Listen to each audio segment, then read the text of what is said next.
Hi, I'm Andrea McLean, and this is Just Tack. You're Andrea off loose women. I just didn't want to do it anymore. You're nodding. You know what I mean. That's it right there. I did the most humiliating, embarrassing thing. Oh my God, we literally have nothing. Your star has faded. You are no longer what you once were. Before we get stuck into today's conversation, I want to thank the official beauty partner of Just Tack, beautyboat.com. They have supported us from the very beginning, and they are stepping into this new era with us. Whether you are looking for Egyptian Magic Beauty Cream, the By Terry and Tan Luxe ranges, or their legendary Discovery boxes, they curate absolute Tier 1 products. For our long-time listeners, the legacy code is still active. Use BIN25, BIN25 at checkout for 25% off your entire order. Head to beautyboat.com today, and thank you for supporting the brands that support this platform. G'day, and welcome to Just Tack with Andrea McLean. If you're tuning in for the first time today because you follow Andrea, welcome. It's really nice to have you here. And for those who don't know, Andrea is a British broadcaster and author.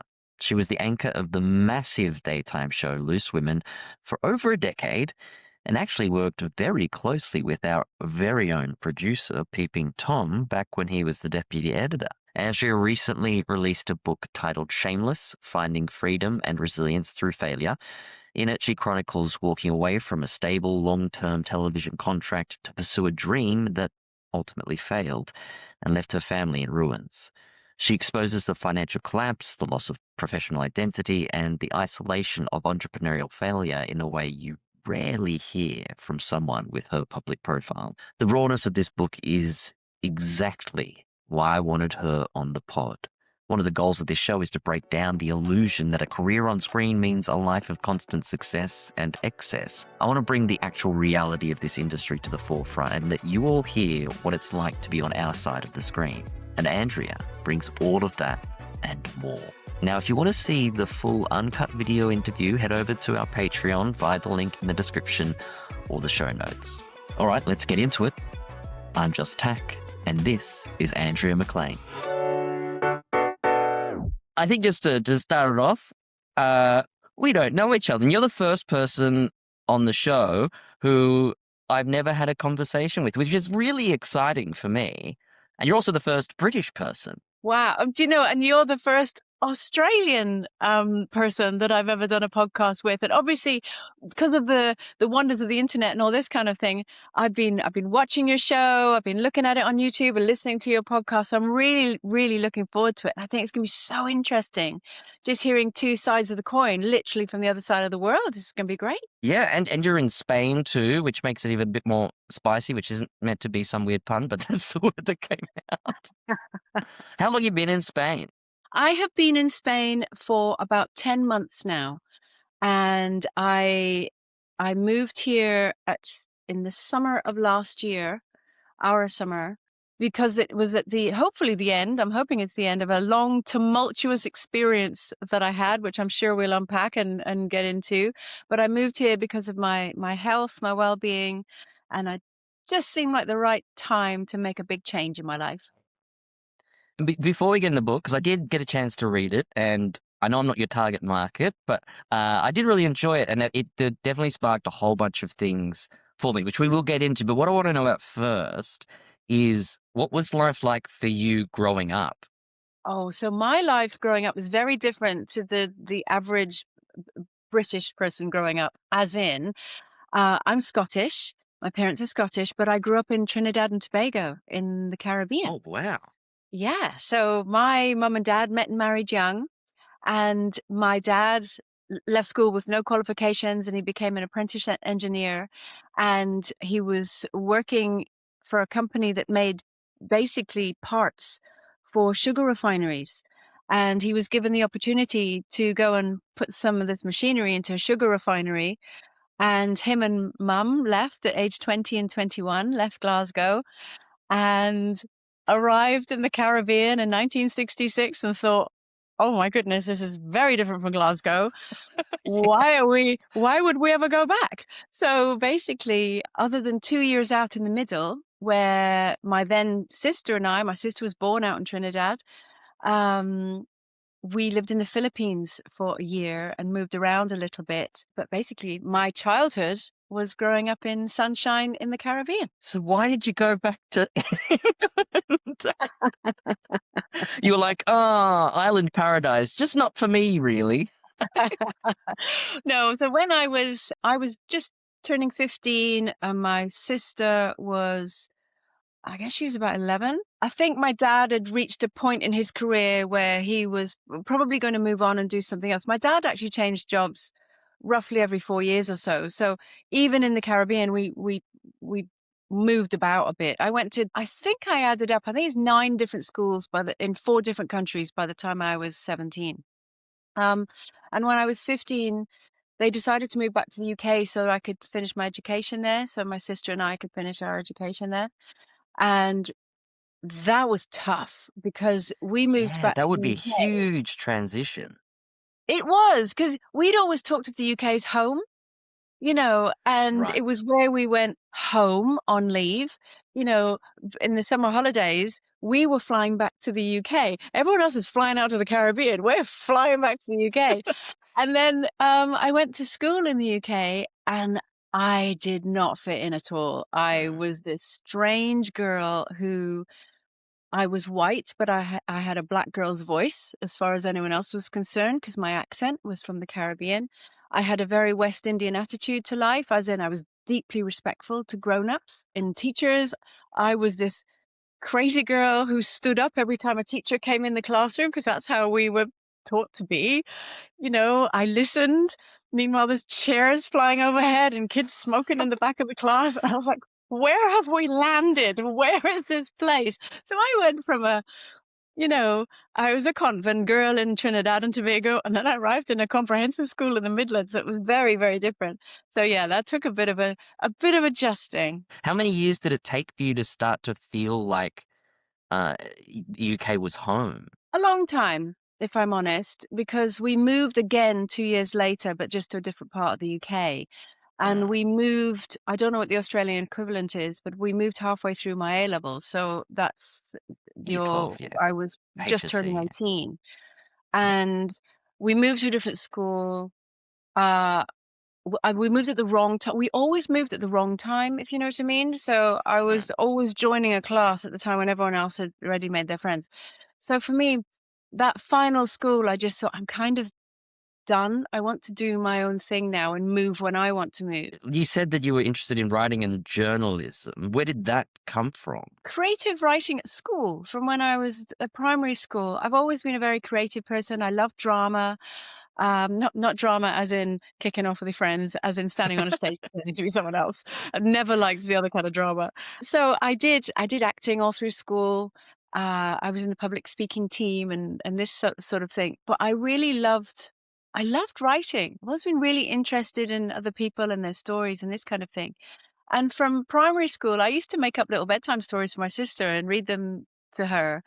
And I loved the idea that someone enjoyed what I put on paper and it actually came from my head. Mm. So what I did was when I was backpacking was I kept diaries and really detailed notes of everything that I did and how I felt and all this. And again, because the internet didn't exist, I would post these notebooks home to my parents, and I kept, like, ticket stubs and all the things, that gave the flavor of what I was doing, and when I got back, I approached magazines and newspapers and became a travel writer and just based it all on everything that I'd been doing, and that was what kinda kept me going for a Wow. little bit. I came home and I had 4 days with my parents before they moved to Kenya, and, then they left. 4 days. We've always either moved as a family or my parents moved or I traveled, and I got very used to the idea that if you want something, obviously you give it a lot of thought and conversation with people that you love, and then you just do it and you try. And if it doesn't work, you can always change plan or do something else. But I didn't come from the kind of household where you stayed stuck where you were. If you wanted to try something, do it. And even though in my 20s I didn't quite understand that my parents were still young, they were in their 40s, that they were still had life about them and their kids had grown now and flown the nest and they wanted to have this whole other chapter. I I was all right with it. I know a lot of kids my age would have been like, "You're doing what? You're moving country and I'm staying behind." But I was a bit annoyed because it meant I couldn't necessarily go backpacking again because I was there basically to keep an eye on my sister who was at uni. But it was okay. It was fine. I accepted it. And I worked in a clothes shop. I managed a clothes shop for about 10 months and loved it. And on my free time, I worked for the local paper and wrote for them. And I was also writing travel articles. And then I got turned down for working for the local paper because I didn't have a journalism qualification. So I thought, right, okay, London, that's where it's at. My parents are away.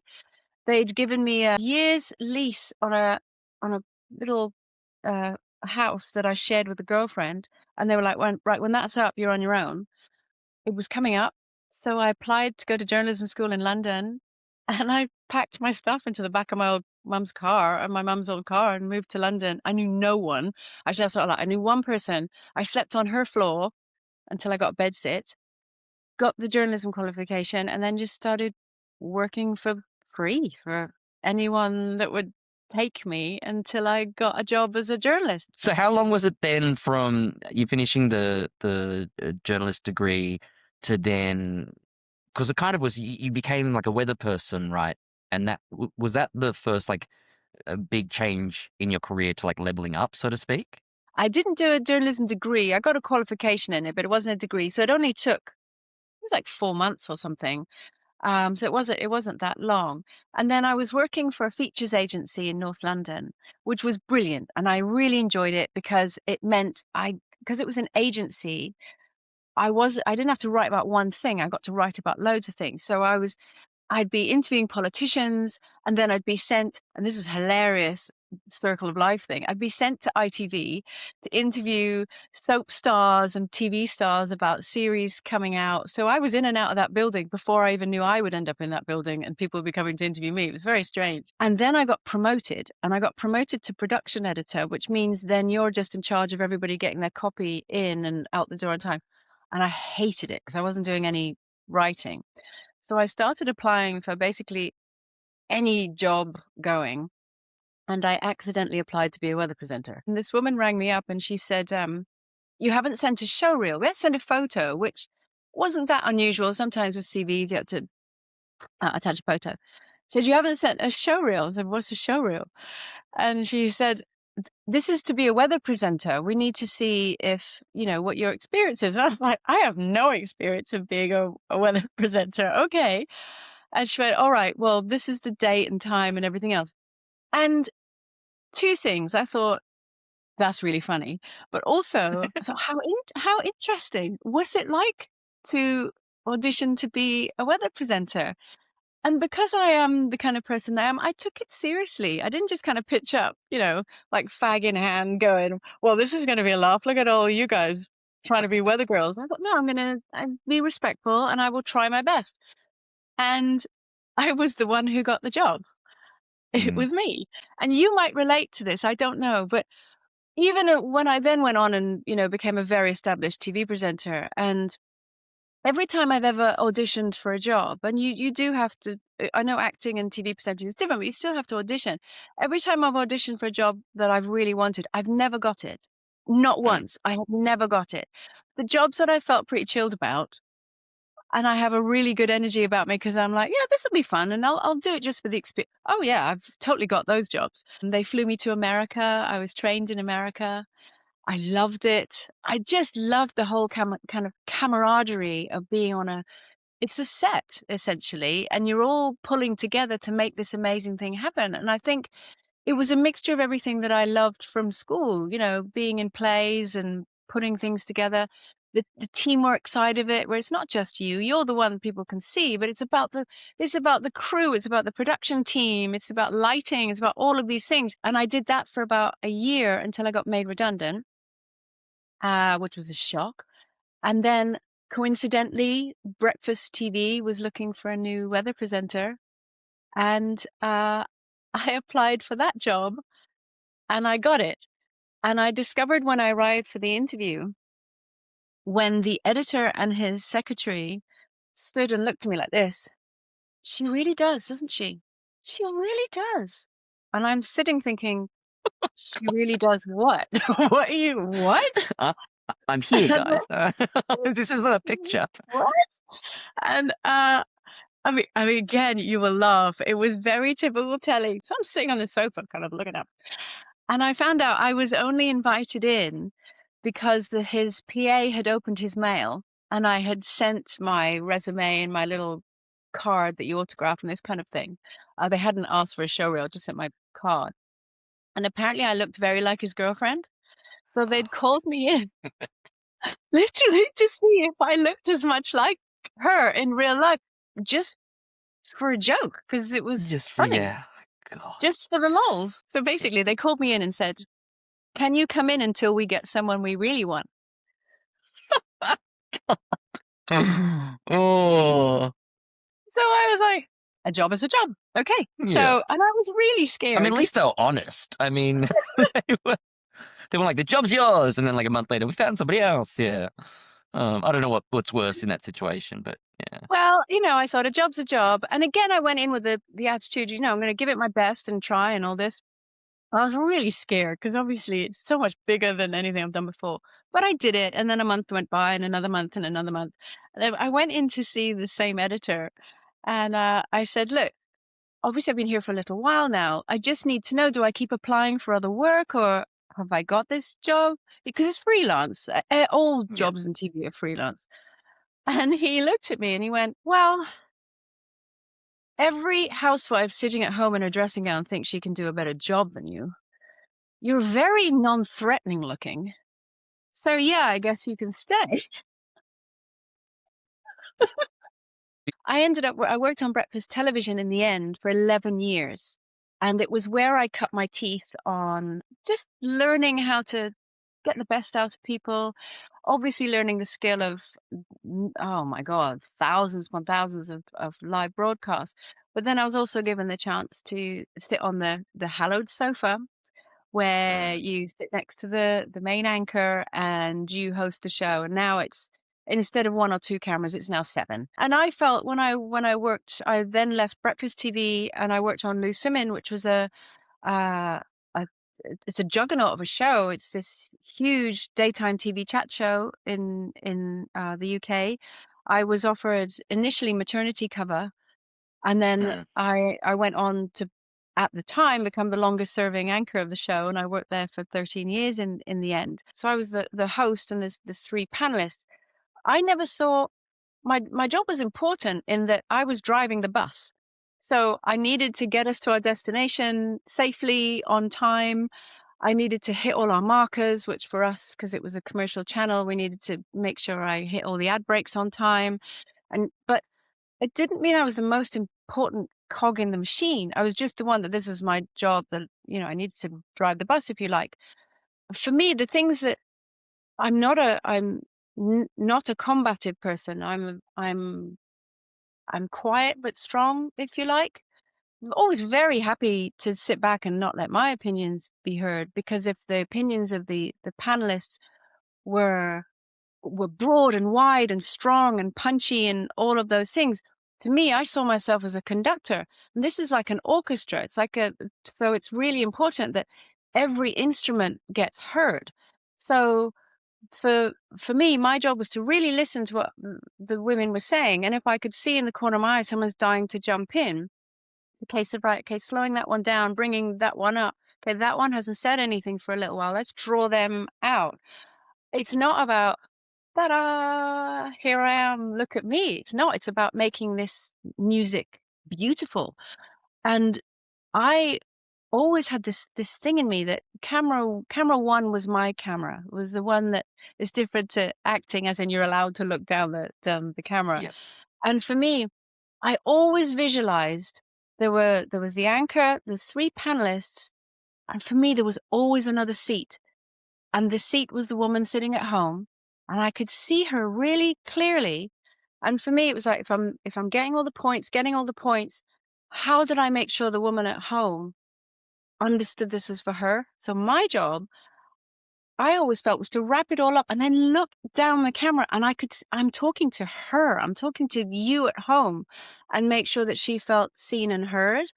And it wasn't something that I never said that I was doing. It was just something that felt really important to me. So for me, like when I finished, how do I quantify that I did a good job that day? Right. Did I hit all my markers? We didn't crash out. The guest had a good experience. Every, debate was healthy and rigorous and strong. And also I felt like I'd kind of carried the woman at home, if you like, and I've given her something. And to me, that was my KPI, the corporates call it now. That was Mm. my indicator as to whether done a good job. I don't, Sometimes that wasn't necessarily the barometer for maybe the other women or even the production team, because maybe there'll be other elements that they necessarily wanted bringing out. But for me, that was how I felt that I did a good job. You you were there a very long time, so I feel like you must have been doing a pretty good job.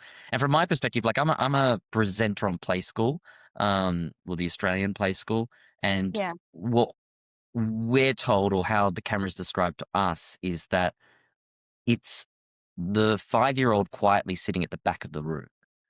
And Yes. that's who we're performing for. It's not for the kids up the front who are already engaged and jumping up and down, which is why I'm not sure I'm assuming the English play school's quite similar.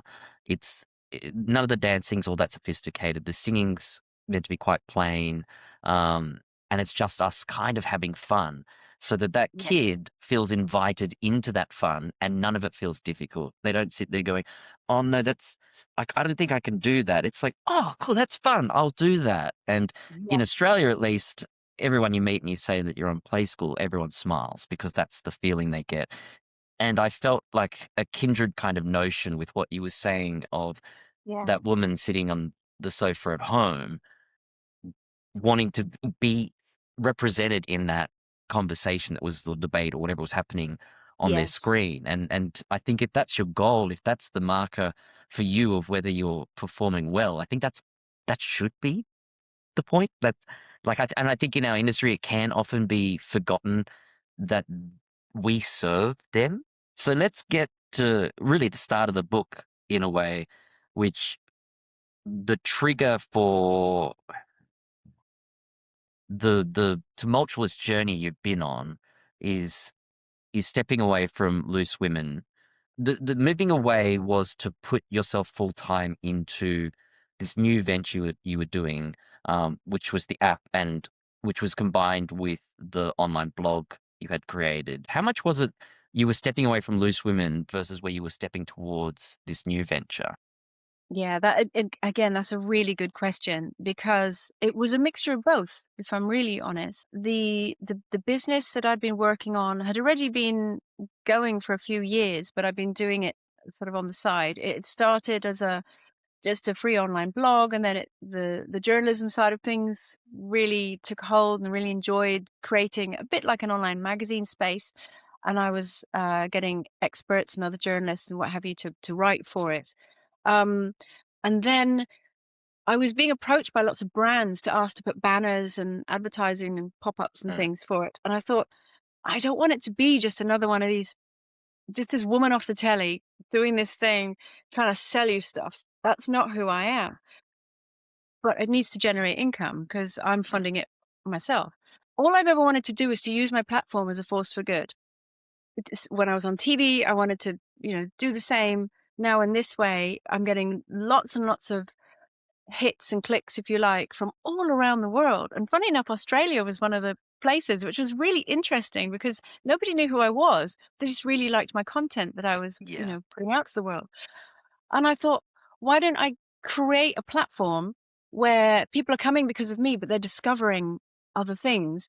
And that's how I'll generate an income. So my husband, he was at the time, he was running a glamping business. He Oh, right. was, it was totally different. He ended up working more and more and more on our business. So he wound up his business and came all in working. We were also working together, and we invested our money in creating an online platform where the two criteria: we wanted female founded businesses, and the products or services that they presented were of service in some way to women. And it was really joyous to put it together. So we sort of put it out there and people were applying and this kind of thing. And for me, it was really important that we had a real mixture of not only products and services, but different levels of women. So some of the women, they were already really established. They were very, very successful uh, entrepreneurs. Some were mid-level, and some were housewives who literally they bought a candle making kit and they wanted to have a go at their kitchen table while their kids were at school. And it was really important to me to give those people a chance. So we spent months and months interviewing, sifting through, looking at proposals and this kind of thing. On the month that we had it all ready and we launched it to the world, the global pandemic hit. The timing was outrageously rude. And we literally lost 50% of our business, like overnight.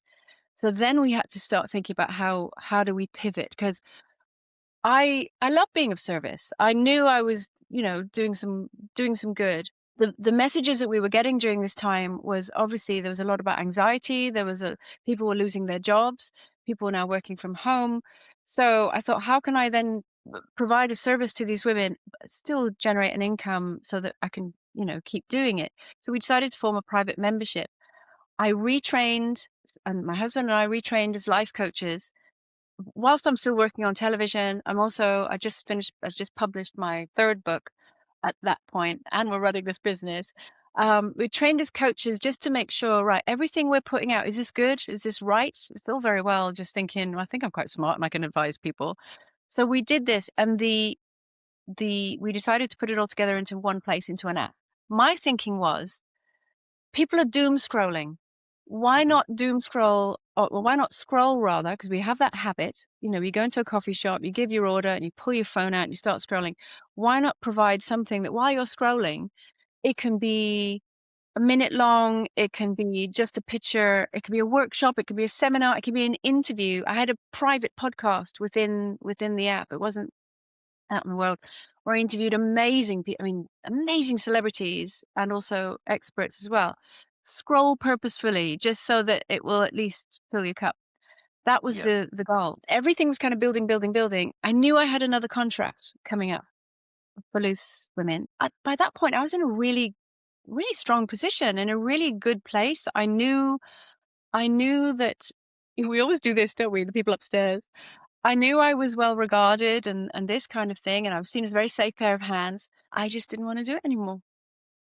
I just felt that it was like a dance I didn't want to do.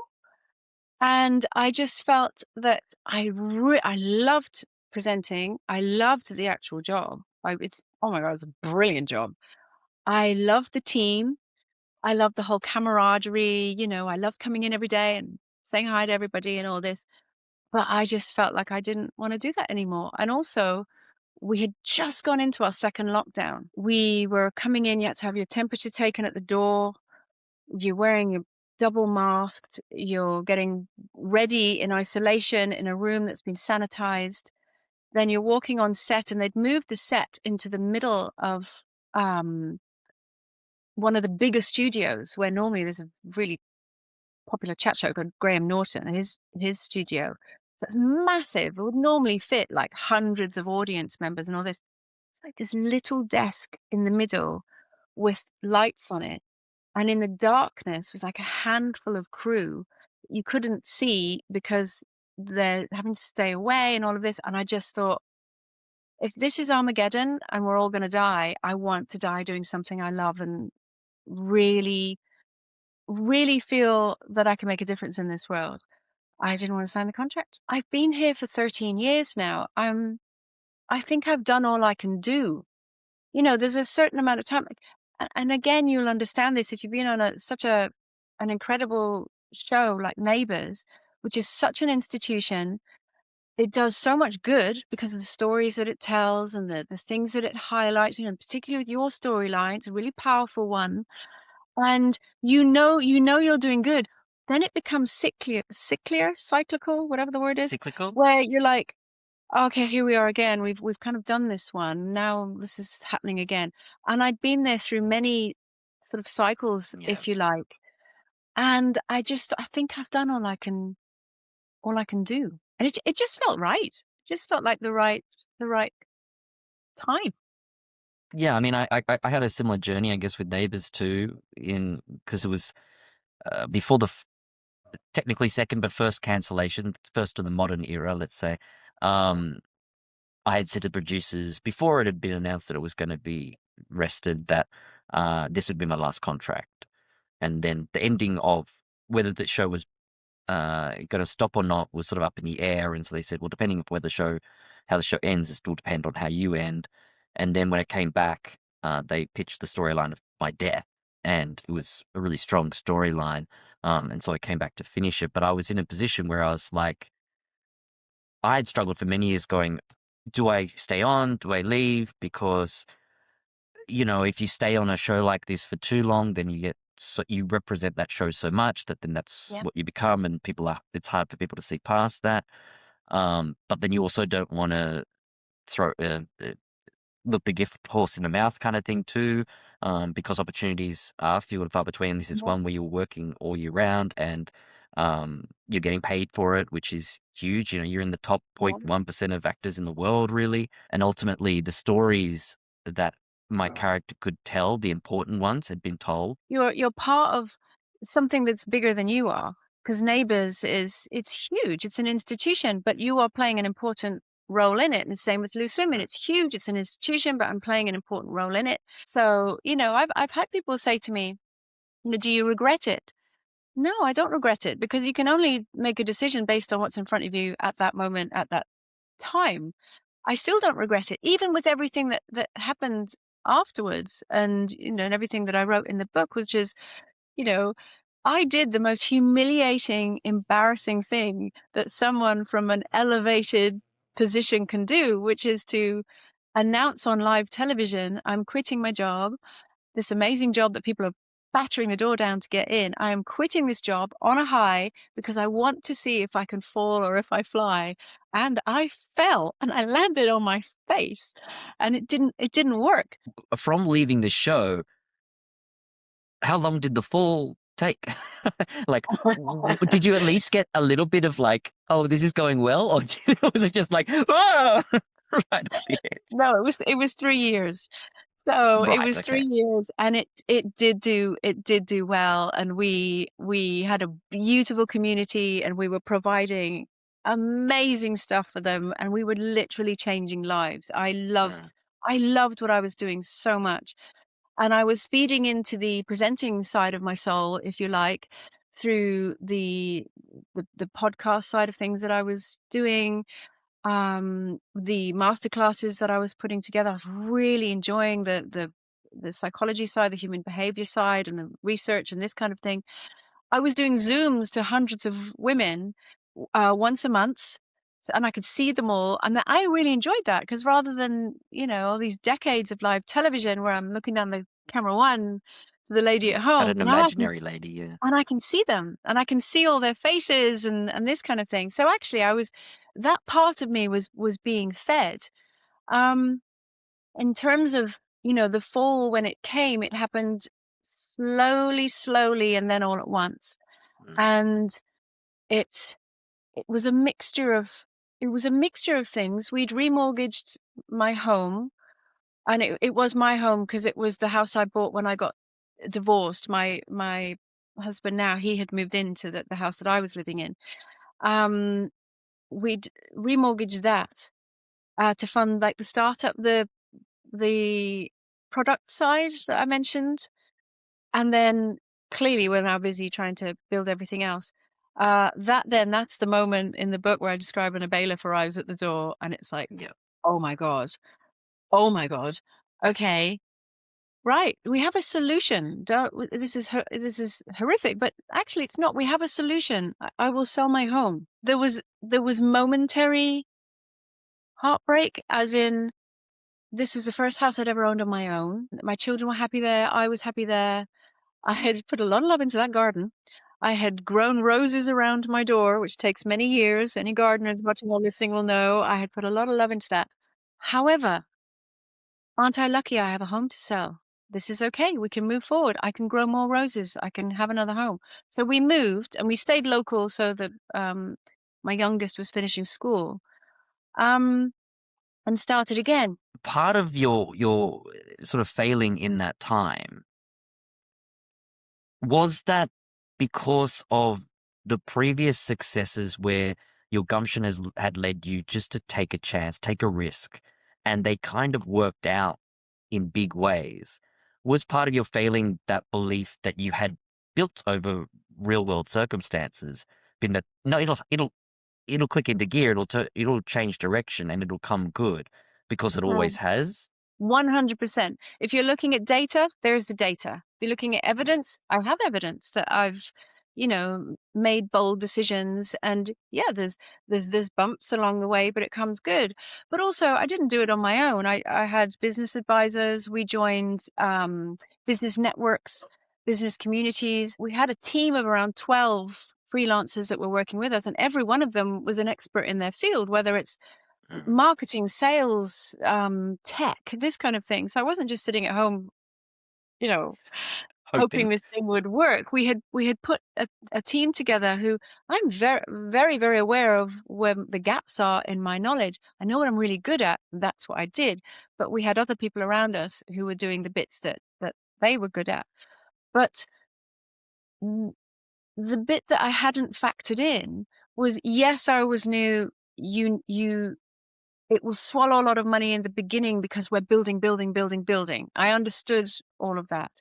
And I wasn't even worried about that because I thought I was still doing other work kind of on the side. I had other corporate work that I was doing. I had not factored in illness. Yes, of course, I've been ill and I've had some, health issues in the past, but I'm a workhorse.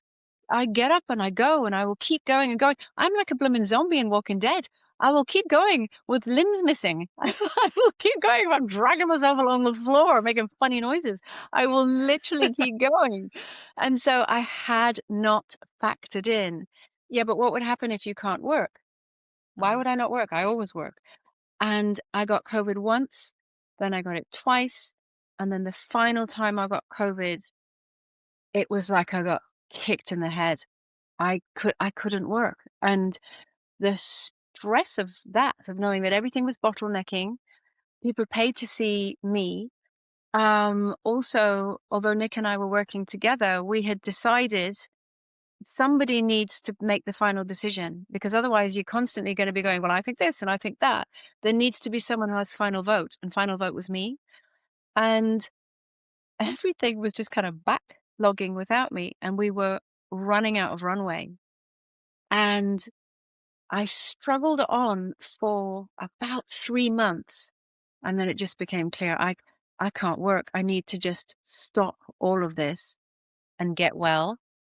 And I had thought that that would be the hard bit, was going, I'm going to shut down my business. Ah, okay, now I can focus on getting well. I had no idea that actually that was the moment that's when I landed on the pavement. And then the pavement had a trapdoor, and then you fall again. And then that has a trapdoor, and you fall again. And it was looking at our finances and realizing, right, okay, um, it is costing us tens of thousands a month just to pay our freelancers and everything else. That will take a while to wrap up. So there's that. Even if you don't just switch it off and then the tap switches as in your outgoings, but you just sure as hell the tap switches off on your incomings. And we realized we had maybe 3 months to find something else to fill it. And then it was like, what do we do? And this is something that so many people go through, whether it's you get made redundant or you're a freelancer and your contract ends and you struggle to find another one, whether you're an actor and your series ends, whatever it is, it's a really common thing. Again, I hadn't factored in not being well enough to just, right, go out and hustle. Let's go. Let's try and find something else. Let's apply for other things and all of that. Nick had now had a 6-year gap in his resume, so he's now out trying to start again and find work. We're now in our 50s. The world has moved on. Obviously, we've come out of COVID, but the world is a very, very different place, and we struggled. We got hugely let down by an opportunity that came our way through people that we had known. that we'd nearly gone into business with, and we approached them and they were like, "Oh, great, you're free. Amazing. Yes, this thing that we're working on, we're putting it together." And I talk about it in the book, as in I had a lifesaver where the big contract came in with it. It was actually with a great brand. And I got told, "Oh no, you can't work with that brand because we're going to have you working with us on this. And this is a long-term thing." So I turned that down. And at the 11th hour, they went, "Your star has faded. You are no longer what you once were. Go and get a job on telly again, and then we'll have another conversation. But for now, that job is off the table." We literally walked around the corner after that meeting. And we didn't say a word. I remember we walked out of their office. We were in central London. And we walked out. We didn't speak. We just walked out and we turned left. And we turned left again. And without even speaking, we went to this little bar restaurant place that we knew. And we sat at a table and went, "What the fuck do we do now? Oh my God, we literally have nothing." Being confronted by that must have been extraordinarily difficult. And I think there's something that like I contemplate about in that identity, because our jobs become so ingrained with our identities, how confronting that must have been for you to have your identity challenged in that way. I won't lie. It punched in the throat. It was horrific because it was such a confronting moment of, okay, wow, I'm not that person anymore. And yet, like you say, people would come up to me, and people still come up to me. "Oh my gosh, you're Andrea off Loose Women. That's so amazing to meet you. And how are you? And how are things? And how are things going?" I will never not be that person. And yet, clearly, it's not worth anything anymore. You'll never not be, "Oh, you're that lady on the telly," but now it's only worth 5 cents. Do you know what I mean? So it's like, okay, how I have tried for the years since I left the TV to just, I never behaved like, "Oh, I'm Andrea off the telly." I was Andrea who ran This Girl Is on Fire. And it was this weird, messy unpacking of what does that mean for me?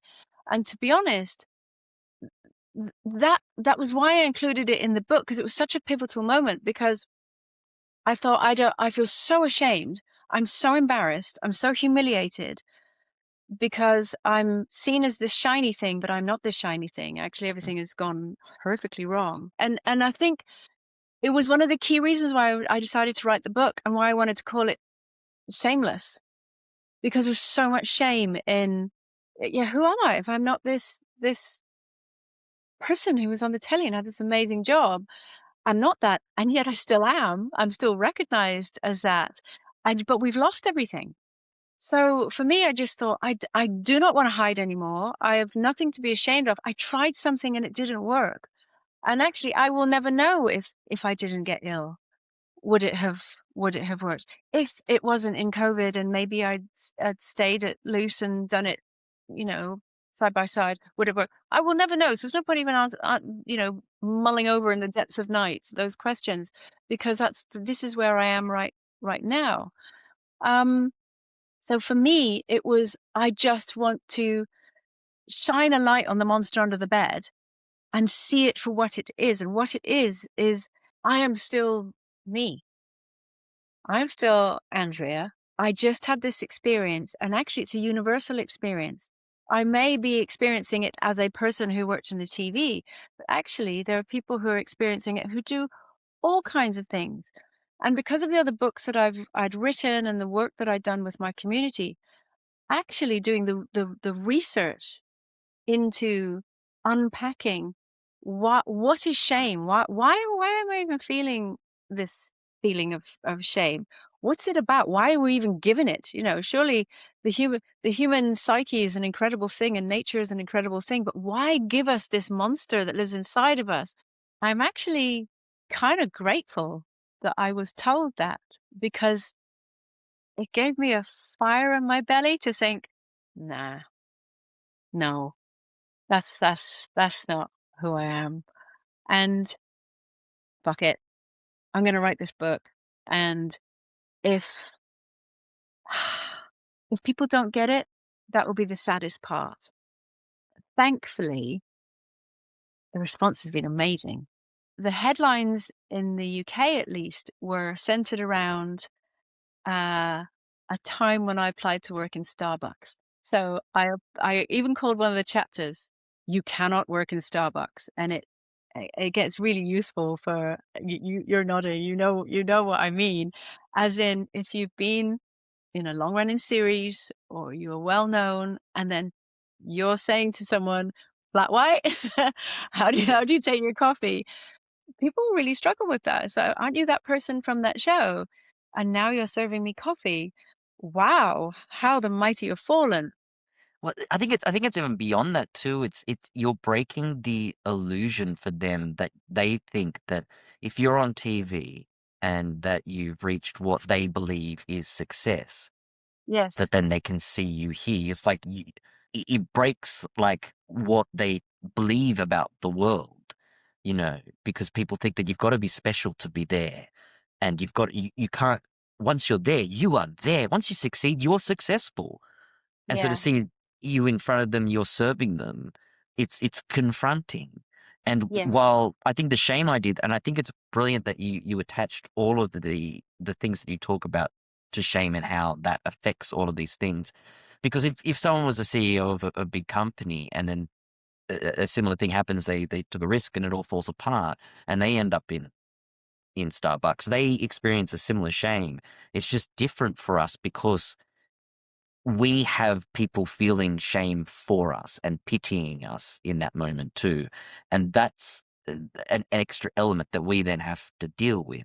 And Yeah. there is, people could say that that's kind of your ego talking. Well, no, it's not, because it's not an internal thing. There's an external thing that now happens to me on an everyday basis, which is kind of in opposition to how that external thing would happen to me every day on a daily basis. Absolutely right. And you say, there'll be pity, but there'll also be laughing, there'll be Yeah. pointing, there'll be sneering, there'll be Mickey taking, there'll be side eye, there'll be the little mobile pictures, and there'll be the comments online, there'll be all of that. And yet I for me it was this understanding that for example, if you've made a mistake, guilt says I did something wrong, shame says I am something wrong. And I realized that actually shame is sometimes it's a gift that someone hands to you that you can go, "Oh, thank you very much," and just hand it right back. I'm not accepting this. And that was how I felt about in the end I didn't get the job in Starbucks because I didn't even get a reply. I applied for so many other barista jobs and coffee shop jobs and all kinds of jobs. Why would I be ashamed about working in a coffee shop? Why would I be ashamed about doing any job? A job is a job. A job is a job so I can put food on my kid's table, so that I can afford to pay my rent. Why on earth would I feel ashamed about that? That is the gift you're giving me that I'm not taking. That's all on you. I got an approach by a female CEO saying, "I'm looking to put together a media training package for my community of women." She ran an online business community. She had tens of thousands of female entrepreneurs on her books. Um, would you put a package together for her? Absolutely, yes. Tell me how you want it and what kind of, way and what points you need me to hit, and absolutely I'll do this for you because I had no idea how to put a media training package together. And she said, "Oh, I was thinking this, and this." Absolutely not a problem. I will get that for you. So I filmed it in my bedroom from my dressing table, and I just turned my computer around. I had my pajamas on and a nice top on, and I filmed these series of masterclasses, and they sold really well. So actually I was able to within 3 months, I'd started a whole other business. I'd started another company, and now a media training business, and now I'm helping female founders to present themselves well on camera and this kind of thing. Nobody knew that actually I'm basically doing it from my bed and I'm not well, but I was able to generate an income. The coffee shop side of things, that was to me trying to get another job on top of this other thing, just try and make extra money. Because obviously I was doing it, but you're not working every day, you're creating packages for people. So my feeling was, if you're the kind of person that you want to shame me for working, basically getting a second job whilst trying to drag myself out of debt. As a team, my husband's also out trying to get work. We're not expecting handouts. We're not asking for pity. I just want to work my way out of this, and I'll work serving you a coffee. How would you like it? Actually, I'd be a really good barista. I don't mind. It's fine. How has it changed how you look at success, and what does success look like to you now? That's such it's a brilliant question, because I realized that we're kind of sold an idea of success, and it's very much based on productivity. Are you making the most of every day and all of this? And also, understandably, shininess, like whether it's acting, TV presenting, whatever, there is a shininess to it, because it's such a bottleneck to get to the top. If you manage to be one of the very lucky few who get to that point, there is a kudos that is there. And it's understandable, because it is so bloomin' hard to do and really hard to sustain. Just because I don't have that thing or those things, does that mean that I'm not successful? So my barometer of success has changed. Money clearly plays an important part in this. And I think that people who say money doesn't matter has never struggled financially. Money is very, very important. So for me, success is tied up with, can I support myself? Can I support my family? If something happens to me again, health wise, are we okay for a while? So that is one barometer of success. Really, the other is contentment. I lived a lot of my life in a very juggling lots of plates, bowls, whatever, being busy, busy, busy. And I loved it. Don't get me wrong. There was and of course, do it while you're young and energetic. Absolutely do it. Seize every opportunity. Go for it. Do it while you can. And I don't regret any of it. But I'm at a different stage in my life now. So for me, yeah, I still get excited about projects and things that I work on. But does it fit in around being content? And content sounds like stillness and boring, but it's not. It's Right. actually, I'm talking to you now, and obviously you're in Australia and I'm in Spain. I'm going to finish this. I have a Zoom after I speak to you, because I have another business thing that I'm working on. And then I'm going paddleboarding. That's it right there. Amazing. My last question was like, well, what now? What are the next steps for you? You've written this book, it's come out. Is there another book already in the works, or yeah, what are the next steps for you? So this was my sixth book, Mm. and I've already written about so much about human behavior and why we do what we do and think what we think and all of this kind of thing. And I decided I wanted to challenge myself to write in a different way. So I'm about a quarter way through my next book, which is a novel. And I've never written fiction before, and I'm finding it's quite challenging. It's the discipline is the same, but the structure of it is very different.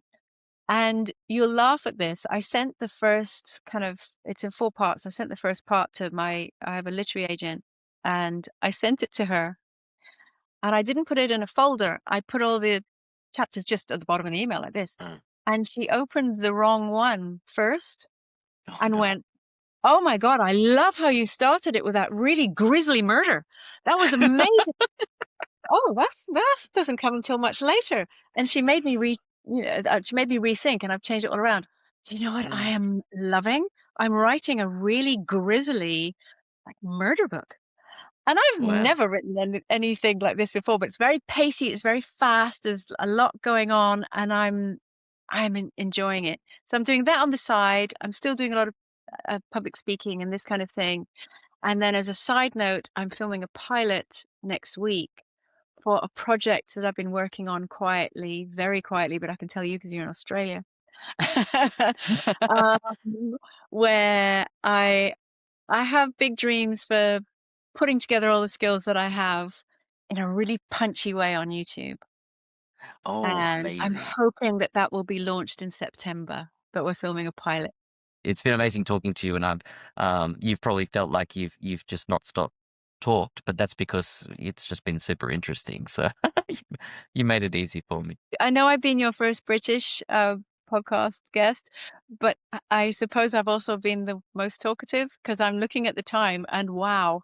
Well, I have to say you're just shy of our interview with Sally Ann Upton, who, if you'd ever watched Wentworth, you might recognize her. She had a role in Neighbours as well, but she had incredible stories and can talk. So, you're perfectly fine. You're in good company there, so no need to to be worried about that at all. No, it was Oh, really, really good. So thank you so much. thank you. Thank you for having me, Tak. And that was Andrea McLean. I have to say, sitting down with someone who is willing to completely drop the PR armor and talk about the actual reality of failure is exactly why this podcast exists. And what really resonated with me during that chat was how universal that loss of identity is when you step away from a daily production schedule. It's one thing to talk about taking a leap of faith. It's another entirely to break down the actual collapse that can follow. And she did that so beautifully. She also gave our episode with Sally Ann Upton a real run for its money in terms of sheer storytelling stamina. If you enjoyed the raw, unfiltered energy of this chat, make sure you go back and listen to the episode with Sally Ann. It has the exact same no spin honesty from someone who knows the reality of the industry inside and out. And if you got some value out of today's episode, please hit the like and subscribe button. Every single like, share, and subscription is the direct metric we can use to grow the show and convince high-level guests to come on and tell the actual truth. Hitting that button takes 1 second and costs you nothing, but it is the exact currency that allows us to keep pulling back the curtain. And as a reminder, if you want to see the full uncut video of this conversation, head over to our Patreon and check out the tiers we've set up. Thanks for tuning in. I'll see you next week. I'm Just Tak, and that was Andrea McLean.